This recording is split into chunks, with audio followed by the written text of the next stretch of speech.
I'm Judy Stiles. Thank you for joining us this week on Newsmakers. We frequently focus on local organizations that help our community, and today we're focusing on Soroptimists International Joplin. And joining me, we have Courtney Barnard and Jennifer Reeves. Thank you both for being here today. Thank you for having us. Probably we'll start off with kind of a broad question for our viewers who are watching. When you say Soroptimists, people probably say, what is that? How do you define the organization for someone?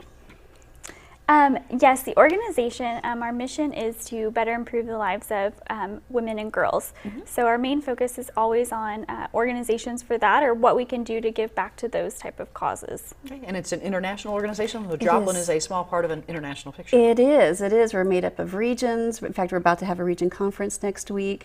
We're international, so we have Japan, the Philippines, Europe. There's European branches of the club, so it's all over. It's wonderful knowing how much we're helping internationally, even at a local basis. And Joplin's had an organization for quite a few years. Yes, we are on our 77th year, so we've been around for a while. For quite a while, serving the community, as we say. Yes. We're going to talk today a little bit about how you serve the community, but also it sounds like there are a lot of benefits to the members for being in the organization. Oh yes, there's wonderful business networking. You make great friends. It's a great go-to if you're having an issue or if you're needing something work-wise or personal-wise.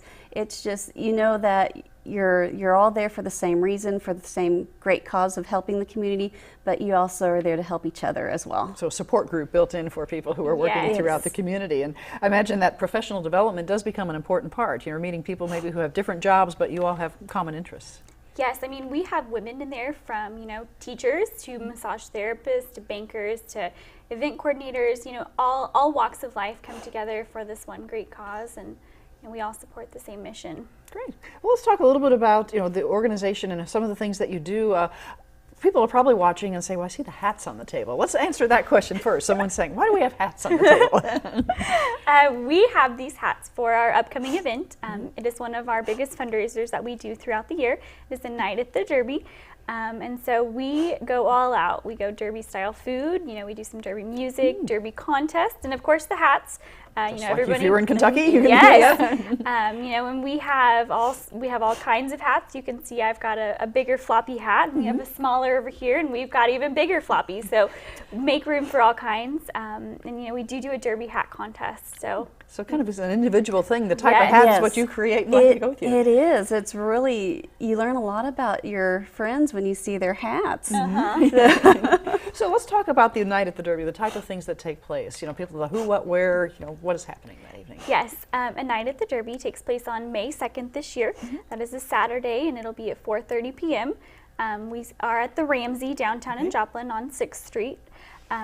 For this year, we'll be having Marion Kelly. She will be our MC, so we'll have a little bit of comedy built in, which is great. She's wonderful. And then we'll also do normal dinner. We'll have silent auction, a live auction, and then also have a pick your pony contest, and then the Derby hat contest, which is one of my personal favorites. Who votes, or how do you decide who has the winning hat? How does that happen?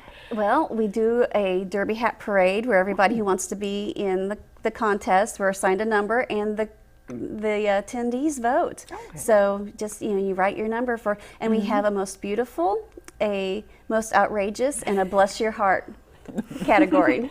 So it sounds like it could be a little competition there, but friendly. It is. Friendly competition is good. Yes. Tying that together. So the food and the meal itself, then, is there an admission price? How do people get involved in being able to attend this? Yes, we do have dinner provided, and this year it's being catered by Mythos, which is always great. Admission price is $40 per person, and we still do have some tickets available, so they can call or get on our Facebook and let us know, and they can call my number, and that's 347-7725. Okay, so you're reaching out to the community of people who are watching or interested in attending. They're welcome to try to purchase those tickets. Yes, they are. Right. So you mentioned it's a major fundraiser. Yes. How do you in turn then use the funds? Where does this go? Well, it goes towards a lot of our service projects that we do. We do grants for women who are going back to school, who are head of their household. We work with the youth with different projects. We have have camp. We do a wonderful camp in the summertime for the foster children of the Jasper County area. So it helps fund all these great things that we're outreaching to the community. So this really gives you that pool of money in which to work and provide those services, and working together on that. You mentioned a lot of the programs, benefiting women and young girls and females in the community. So do you see, as an organization, a need for this type of support, obviously? Oh, definitely. I don't believe that you can have enough support for everybody who needs it. I'm a single mom who is going back to school. The cost, school is expensive, or if they're going to a trade school, we've even bought welding boots for a woman who needed those. Exactly. And so when funds are tight, we're glad that we can be there to help them.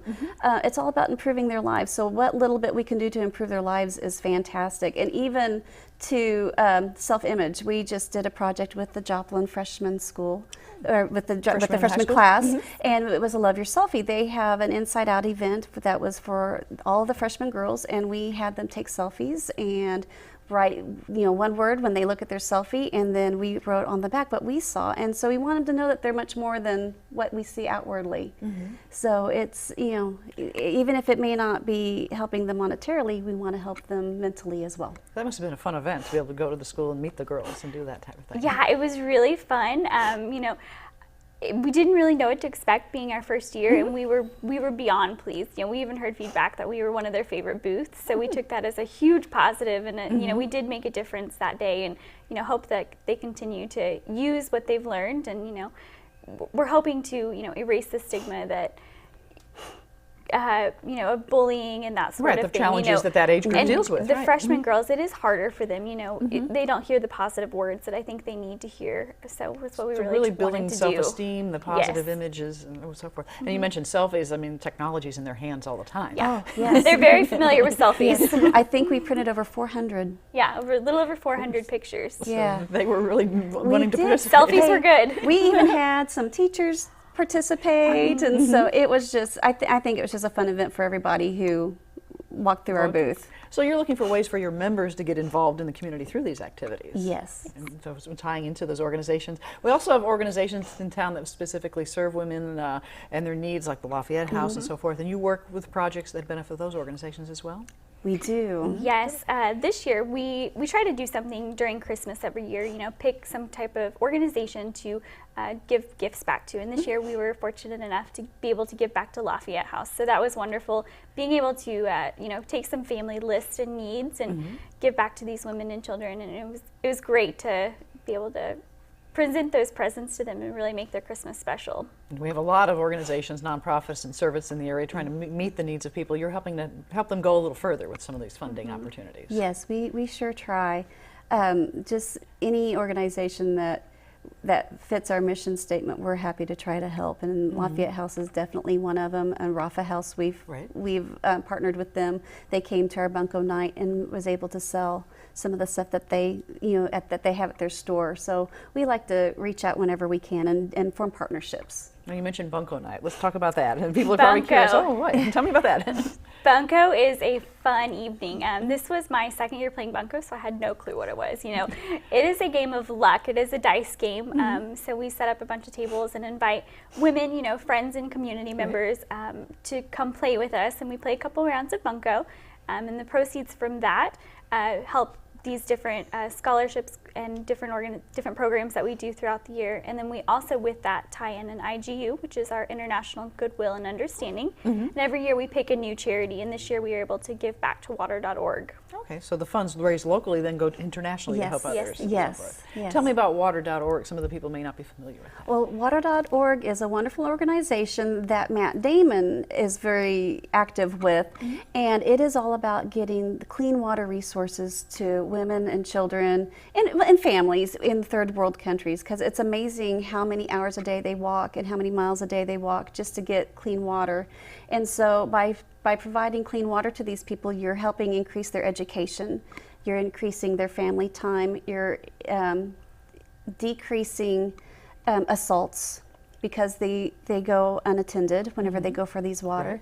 So it really fit everything that we wanted for an IGU For an international program. yeah, We can see yes. on the screen they're showing some of the ties to the water.org. Yes. You know, as you say, the things we take for granted here in the United States, turn on the tap and there's the water. Yeah, and the water that they're walking miles for is not clean water. So even if you bring back that big, as you can see, the big tub of water, it's not going to be drinkable. It's not drinkable. Water. Yeah.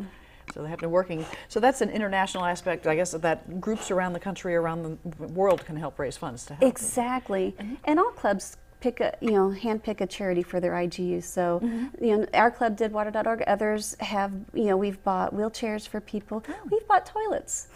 That's So it's something that you take for granted. So it just, you never know. Ways to continue to help serve and through the community. Now, you mentioned helping women in schools, so you have scholarships available locally. I mean, we're recording at Missouri Southern, so students perhaps at the university might be able to look at scholarship opportunities. Exactly. We have awards. We have one that's called the Live Your Dream Award, and it is for a woman who is head of household, who is going back to school, who's furthering her education.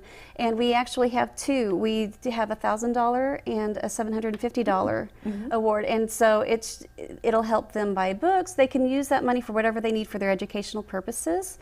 And then we also have a new program that we're starting that's called Dream It, Be It Career Support, and this is in the beginning stages, and this is actually going to be geared more towards the high school, the sophomores, when they're trying to figure out what they want to do, what's my career path. So much about. So we're in the beginning stages of that, and hopefully we'll be able to start implementing it with the school next year, and it'll be basically kind of guidance, and if this is what you're wanting to do, this is what you need to go.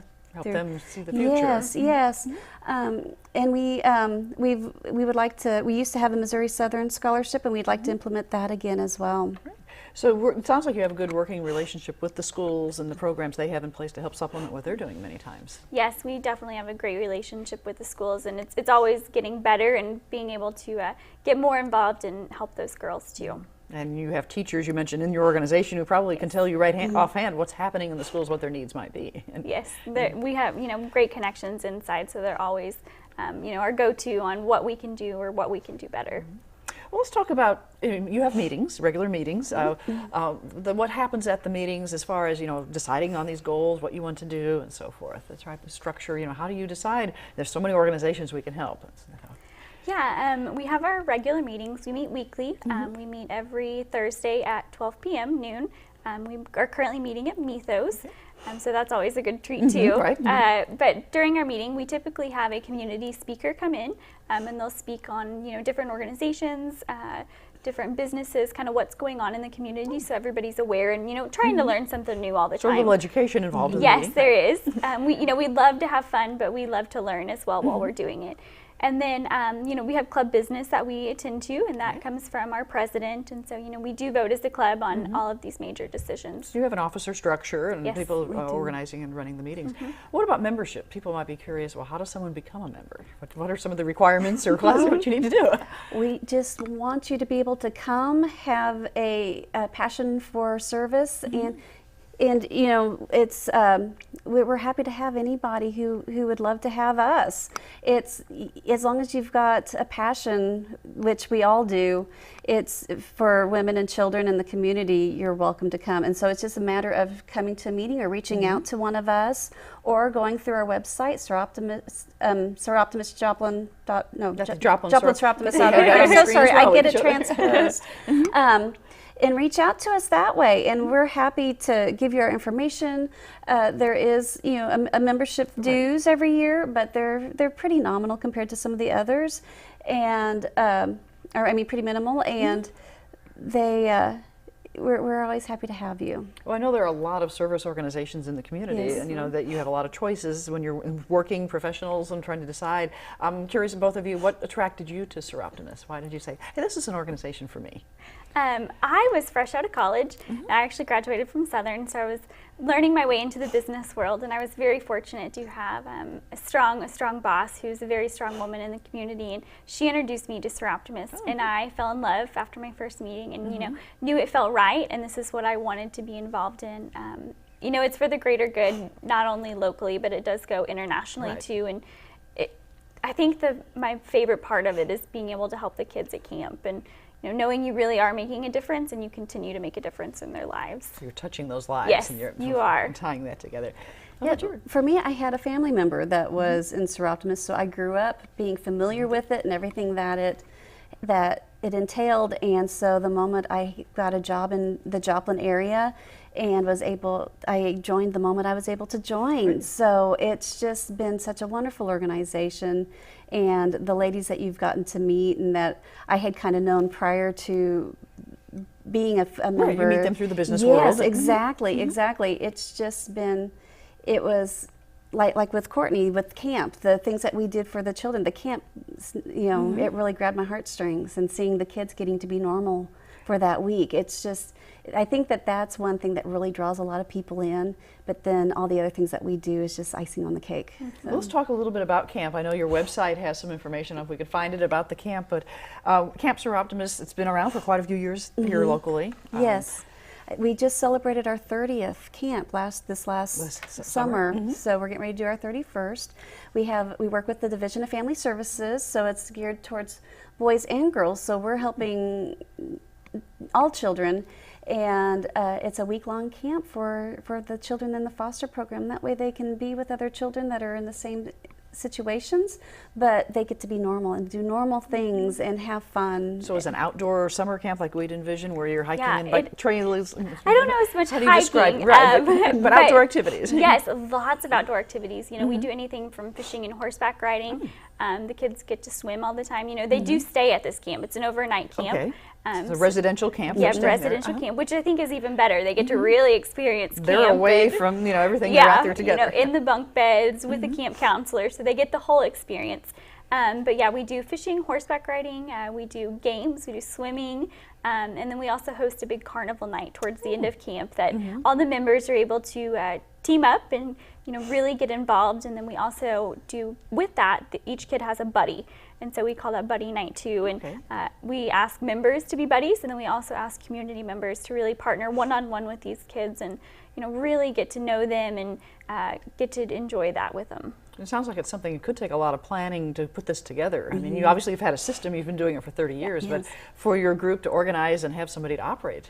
We have wonderful chairs. We really do. Our carnival night, we have these two members that took it and just put it on steroids. I swear, it is just it gets bigger and bigger every year. It gets bigger and bigger, and it is so much fun. And then the buddies that come and play with the kids are integral to their fun. And we do arts and crafts, and so we have a chair for every little aspect of the camp. And then we have the camp chairs that are kind of the head of it, but without all the working parts, it wouldn't be what it is. And it's just, and the Division of Family Services has been phenomenal to work with as well. So a good pairing of organizations together and helping, and then identifying, I guess, the children who could come to the camp. Yes. And that's part of what Children's Division does, is they're the ones that send us the campers and put all that information together, but it takes all of us to make this work and make it great for the kids. So do a lot of your members volunteer then to actually be there at the camp that week and working together? Yes. Yeah, and everybody looks forward to it because we kind of get to be kids again too. It's fun, you get to go fishing, you get to do arts and crafts, and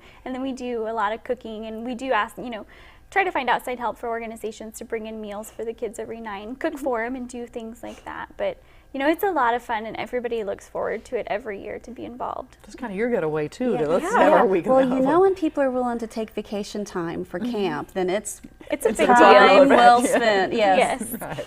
So as we're recording this program, April leading into May, plans are well in place for this year's camp. Yes. Yeah, I think they started planning at the very beginning of January. So they've been going for a while, and we always have a theme for camp. Last year was celebrating the superhero within. So Carnival Night's always themed around, or planned around the theme. Yes, and so this year I think it's on the move. So everything will be kind of healthy related. We'll probably make some smoothies for a craft, and then do all kinds of activities. Encouraging activities and physical movement. And, yes, whether it's sports or, we talked about different, lawn competitions and things, but we want to get the kids up and moving. Right. And probably drawing upon your members and others' talents in these different areas. You find someone, I didn't know you knew how to do that, let's put that into the program. Yeah. One year we had a member's daughter-in-law and a member teach the line dancing. Oh, wow. Yes, so it's just you Lots of draw on hidden everybody, talents. lots of hidden talents. And working that, and of course, this is supported by the community through the funds that you're raising, and then the volunteers and people who are helping you carry this through. Yes. And it's a residential camp, so you have a campsite that you're able to use consistently year to year. Yes, we are. We've got a wonderful campsite. You know, we have a great relationship with them, and it all works out well. Great. So the big highlight of the year and involvement, it sounds like it's something that so many people can benefit from. Memories that come from that. You mentioned, you know, memories of working with the children. Imagine that each person who is involved comes away with a memory. Some of that you touched that year. Yeah. We recently just did a video, and we got to interview someone that had been a camp participant as a child, and it was so rewarding getting to hear what she had to say about her involvement in the camp and how it taught her to be a normal kid, and what it has inspired her to be. You know, she's going to school, she wants to be in, you know, work for the Division of Family Services, so it's pretty inspiring knowing how we've touched these kids' lives. Her story really came full circle, so it was great to see and Great to hear that and see that you yeah, made that you real made difference. the difference, and she knows where the difference came from. Right. So making that difference in the community is a big theme of a lot of the things that you're doing as you're Yes. touching these lives that in turn, I imagine even when you give these awards to women for who are going to school, do you hear back from them as far as if they go on and graduate and have successful careers? We do. I mean, it's so rewarding to get the thank you notes or to get the little updates as to what's going on with their lives. It's pretty cool. One of them, she even won awards here at Missouri Southern through her accounting classes, and so it's very, I keep saying cool, but it really is. I mean, it's just amazing to know that we've touched these people and that we've been able to have a hand in improving their lives and giving them a better future. And they're strengthening the community because of their lives being stronger and Yes. tying that together. Yes. Well, we talked about the night at the Derby. You also have an event in the fall, and some people may have heard a little bit about your group gets involved in selling nuts. So while we still have this program in the spring, let's let people know what's coming up in the fall. Yes, we go nuts for nuts. It's one of our it's our next largest fundraiser, and we sell Nutty Bar. Terry Lynn Lynn nuts. So they are wonderful. I know, you know, you're probably thinking nuts are nuts, but they really are. They're great, and we have all kinds, and we sell So them. these are nuts people can use for baking, getting For ready for baking, all the yes. fall Yes. cooking. And anything Yes. and everything, and we also have like snack mixes, of course, the Granola, chocolates in there. So sea salt caramels. So yeah. So whether you want to have a healthy snack with nuts or you want to bake with Little nuts, you can- chocolate. you know, They chocolate make as well. great Christmas presents. I think that's one thing that, you know, after nut sales have closed and people realize how great the nuts are, they wish they'd ordered more.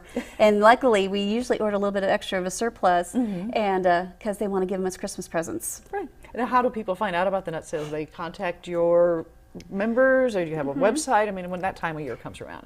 we always put it on our Facebook, and I think it typically goes on the website, but I think it's a lot of word of mouth advertising, and people that have bought nuts know it's coming around, and so they start asking, you know, do you have your nut sales yet? Do you have your flyers? We need to buy some nuts. So it's become a tradition, and people know it's coming, and those that are new look forward to it again. You mentioned the Facebook site, which we really haven't mentioned. Tell me that, you know, the web's obviously internet, but then you also have the Facebook approach for visiting, meeting people today. Yeah, we try to put out there what's going on in the club. Like when we have our nut sales, we'll announce that. If we have upcoming special meetings, we announce that as well, so that if there's someone that's interested in coming but they're not sure what the program is, we'll try to put that out there so that they'll know, oh, that's a really interesting program. We want to hear about, you know, independent living or another organization. It's and then we also, you know, we do fun stuff too. We'll put fun things on there, but we want to make sure that we recognize different organizations. We recently had a video on there for Dance or Donate for Art Feeds, and so we put a video out there for that and challenging other clubs to dance or donate. So it's just a great another media how to get the word Reach out the there. Community, Yeah. as we're seeing on the screen. You mentioned other clubs. We're talking about Joplin. So if someone who's watching this program lives in Pittsburgh or one of the surrounding communities, do they also have Soroptimist clubs in those other communities? Not all of them, but they do. Pittsburgh doesn't have one, but Parsons, Kansas does. Wichita has one. Carthage, Neosho, Springfield. So it's just a matter of reaching out, and you can go to the Soroptimist International main website, and you can plug in if you're looking for in a certain area. You can look and see, because we're all over the United States. I imagine that comes in handy in today's mobile world, that you start work in one community, you may end up leaving after 5 years to move somewhere else. Do you have Exactly. members who then are able to say, you know, they've got a club in town, I can join here because I have one Exactly. there. They just transfer their membership. Yes. So they're being able to find members that way throughout the country and Yes. tying all that together. Well, your goals for your organization, you know, you have these big events. How would you summarize, what would you like to accomplish most with Soroptimists here in Joplin? Oh, wow. I think it is, you know, all of the small pieces that we do every day. You know, some of them aren't broadcast and huge, you know, they're the behind the scenes thing, but I think we really want to make a difference in the lives of women and children in our community, and just to help better that. I think it just takes all the working pieces, you know. Yes, we do the big fun events, but you know, there's everyday stuff that, you know, people don't know about. People don't see what's happening in those everyday. Yeah, but you know, behind the we're scenes. constantly working to, you know, improve something, or you know, see what else we can do to help. Pretty much echo the same thing. Exactly, exactly. The more we do locally, I love what we do locally. Just the fact that we can touch so many lives, and if we can, you know, have one or two people come back and say, you made a difference, that is everything to me. I just love knowing that we've made a difference in someone's life, and that the club is able to do that. So for someone who's watching who hasn't been able to join an organization, if they were to say, you know, what's the main reason I should be able to join or get involved with Soroptimists? What's your selling pitch, your sales pitch to that person? What would you like to say to her? I think it is that, you know, we love to give back and work hard, but we are also a lot of fun, and there's a lot of friendship, and you know, you make really good connections and relationships with these women that you not only use within the club, but you use outside in your business world. And we hear so much about the business world and networking. You're both working in the community, so this is Yes. another means of doing that. Oh, it is. It is. And then if you're involved with other organizations, you can call on your Soroptimist members to help you with that as well. So it's just, it's such a giving community as far as our club. So you can't go wrong. And for someone who tuned in a little bit late, let's remind them how they can find out about you. Where's your website and information? It is JoplinSoroptimist.org. You can contact us through that. We have our meetings every Thursday at noon at Mythos. Okay. So you can always, you know, walk-ins are welcome. Okay. So someone can show up and say, "I'm here, let me find out." Yes, Yeah. exactly. The more the merry. We love to have company. And Check out our Facebook. check our Facebook page. Facebook's good too. You can yes. always reach us on there. There's several of us that maintain that, so somebody's always going to be quick to answer. Current information. If they have questions, Yes. just pose a Yes. question Yes. on Facebook. Great. Well, Jennifer and Courtney, I'd like to thank you very much for sharing some information and getting the audience, once again, reminding them about the hats. We're looking at May 2nd for the night Yes, at the Derby. don't forget Derby. Dust off your Derby hats and come join us. Or if you know you're feeling crafty, make your Derby hat and enter one of the contests when you get there. Right. And there are still tickets available if they want to join you. Yes, we still have tickets available. You can reach out to any Soroptimist member you may know. Get with us on our Facebook website, or they can call me at 347-7725. Great. Well, thank you very much for joining us today. Thank you I for appreciate having it. us. And I'd like to thank you, the viewers, for joining us this week on Newsmakers. I'm Judy Stiles. Hope you can join me again next week at the same time on this station. We'll see you then.